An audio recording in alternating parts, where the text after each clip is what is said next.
लाडकी बहीण योजना या योजनेच्या विषयी बघा एक महत्त्वाचा मुद्दा तो म्हणजे एकल लाडक्या बहिणींसाठी शेवटपर्यंत पण KYC करण्याच्या संदर्भात KYCच्या पोर्टलवर ऑप्शन उपलब्ध करून देण्यात आलेला नव्हता।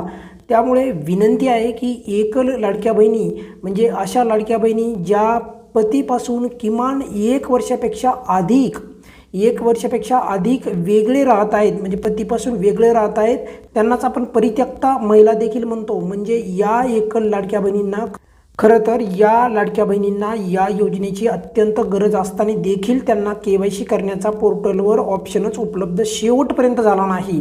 म्हणजे असं नाही की त्यांनी एकल लाडक्या बहिणींनी KYCच केली नाही, असं नाही। या पोर्टलवर म्हणजे लाडकी बहीण योजनेच्या पोर्टलवर एवढी प्रसिद्ध योजना आहे, ही एवढी लोकप्रिय योजना आहे, तरी देखील एकल लाडक्या बहिणींच्या संदर्भात KYCच्या पोर्टलवर ऑप्शन उपलब्ध करून देण्यात आलेला नव्हता आणि ही जी चूक आहे शेवटपर्यंत पण त्याच्यामध्ये दुरुस्ती करण्यात आलेली नाही।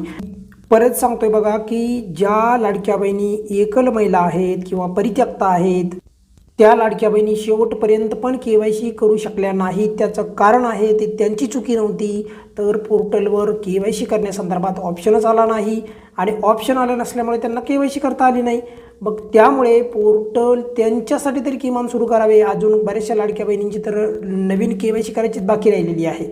आता साहजिक काही लाडक्या बहिणी म्हणतील की सर त्यांनी वेळेवर करायला पाहिजे होती, परंतु काही लाडक्या बहिणी म्हणजे एकल किंवा परित्यक्ता लाडक्या बहिणी मग त्यांना तर ऑप्शनच उपलब्ध झाला नाही। तर त्यामुळे विनंती आहे राज्याच्या महिला बालविकास मंत्री अदितीताई तटकरे यांना पण की एकल लाडक्या बहिणींच्या संदर्भात लवकरात लवकर काहीतरी तोडगा काढून पोर्टलवर किंवा KYCच्या संदर्भात त्यांचा जो काही निर्णय आहे, त्यांचा जो काही त्यांची जी काही समस्या आहे पोर्टलच्या संदर्भात म्हणजे त्यांची जी काही समस्या आहे KYC संदर्भात तर ती लवकरात लवकर मार्गी लावावी। बघा ज्या वेळेस आपण आता नवीन अपडेट आली किंवा जुन्या अपडेटमध्ये प्रत्येक वेळेस आपण पाहिलं आहे KYC करण्याचा ऑप्शन लाडक्या बहिणींना म्हणजेच एकल लाडक्या बहिणींना बरं का KYC करण्याचा ऑप्शन एकल लाडक्या बहिणींना शेवटपर्यंत मिळाला नाही। पहिल्यांदा तर असं झालं होतं की फक्त विवाहित आणि अविवाहित एवढ्याच दोनच गटामधल्या लाडक्या बहिणी KYC करू शकत होत्या।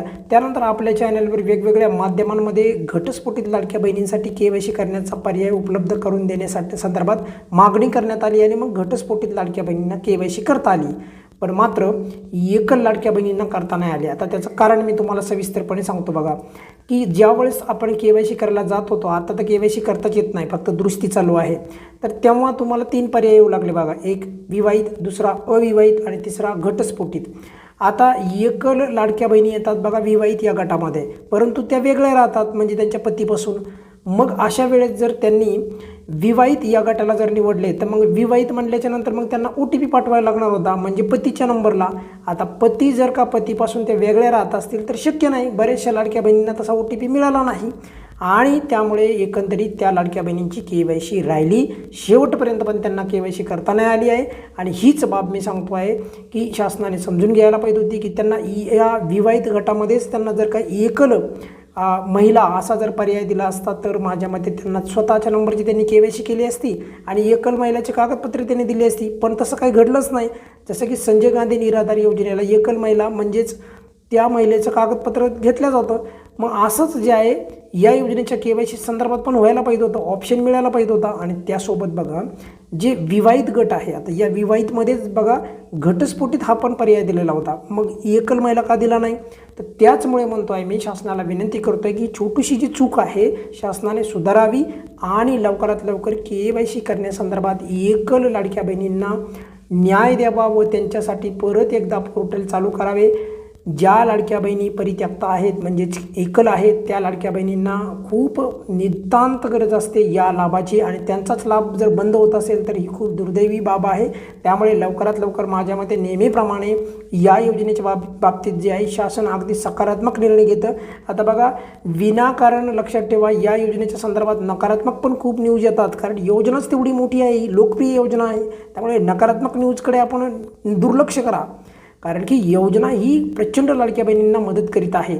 आता त्याच्यामध्ये फक्त एक छोटीशी जी काही दुरुस्ती करावी ते म्हणजे एकल लाडक्या बहिणींसाठी KYC पोर्टल चालू करावे आणि लवकरच माझ्या मते या संदर्भात राज्याच्या महिला बालविकास मंत्री अदितीताई तटकरे पण याची दखल घेऊन लवकरात लवकर एकल महिलांसाठी देखील KYCचा ऑप्शन उपलब्ध करून देतील. या व्हिडिओमध्ये आपण इथेच थांबूयात. बघा आपण हा जो मुद्दा आहे इथून पुढे पण मांडून ठेवणार आहोत एकल लाडक्या बहिणींना KYCसाठी. या व्हिडिओमध्ये आपण इथेच थांबूयात. काही अडचण असेल तर नेहमीप्रमाणे कमेंट्समध्ये विचारू शकता. धन्यवाद.